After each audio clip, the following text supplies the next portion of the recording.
Saudara, beredar isu yang mengancam netralitas TNI Polri dalam pemilu 2024. Jika rumor tersebut tidak dapat dibuktikan, akan membuat peserta atau pesta demokrasi mendatang berlangsung tidak demokratis. Sejumlah isu yang menyangkut netralitas TNI Polri mulai jadi perbincangan publik. Menko Polhukam Mahfud MD menerangkan bahwa adanya campur tangan oknum-oknum dalam atribut partai politik.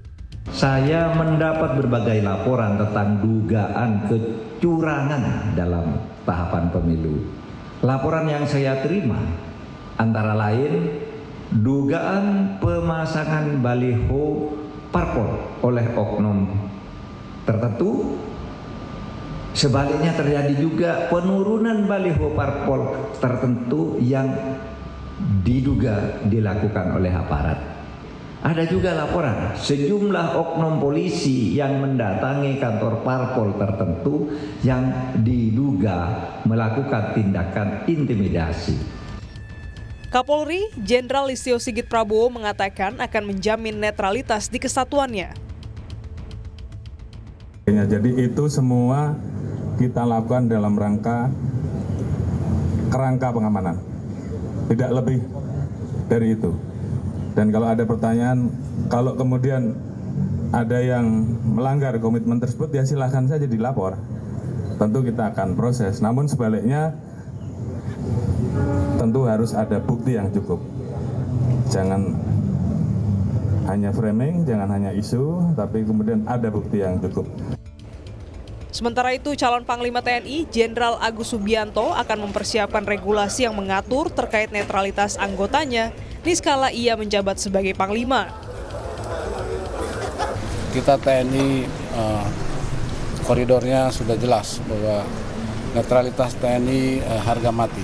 Ya, kita juga sudah menjelaskan kepada Komisi 1 bagaimana langkah-langkah netralitas TNI ini. Salah satunya saya memberikan buku saku yang harus dipunyai oleh seluruh prajurit, kemudian juga memberikan penyuluhan, penekanan kepada seluruh prajurit sampai ke tingkat pangkat terendah.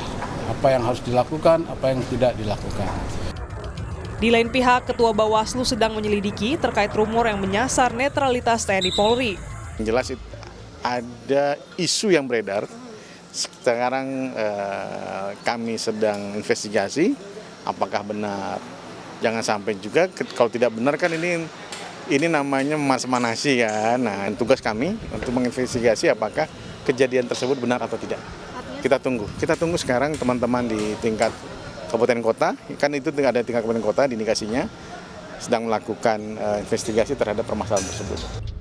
Menanggapi rumor yang sedang diinvestigasi oleh Bawaslu, pengamat politik Ujang Komarudin menjelaskan netralitas aparatur negara dan aparatur sipil negara sangat penting dalam pemilihan presiden 2024.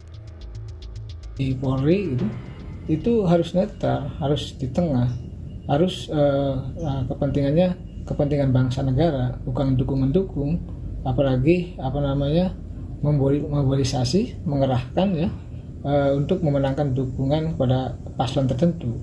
Kenapa? Karena itu akan merusak demokrasi, yang membuat pemilu tidak adil. Berdasarkan pasal 280 ayat 2 huruf G Undang-Undang Nomor 7 Tahun 2017 tentang Pemilihan Umum, menyebutkan TNI dan Polri dilarang melibatkan diri dalam pelaksanaan kampanye. Titi Anggreni, anggota Dewan Pembina Perludem menilai jika adanya pelanggaran terhadap netralitas oleh perangkat pemerintahan dapat ditindak tegas sesuai undang-undang dan berdampak luas terhadap pemerintahan selanjutnya. TNI, Polri, BUMN, BUMD, BPK, Bank Indonesia, Kepala Desa, Perangkat Desa itu harus berada pada posisi betul-betul tidak berpihak dan tidak berpolitik praktis. Pelanggarannya tindak pidana, begitu ada ancaman hukuman penjara dan juga denda. Lain protes, keberatan atau gugatan hukum yang akan muncul juga akan diikuti oleh masalah-masalah yang terus berlanjut sampai juga ke permintaan misalnya untuk pemungutan suara ulang. Adanya dugaan keberpihakan TNI Polri perlu dijernihkan, karena netralitas perangkat pemerintahan dapat berpengaruh pada hasil pemilu. Aparatur keamanan negara harus menjunjung netralitas yang telah diatur undang-undang. Glenis Oktania dan Tim Liputan Kompas TV.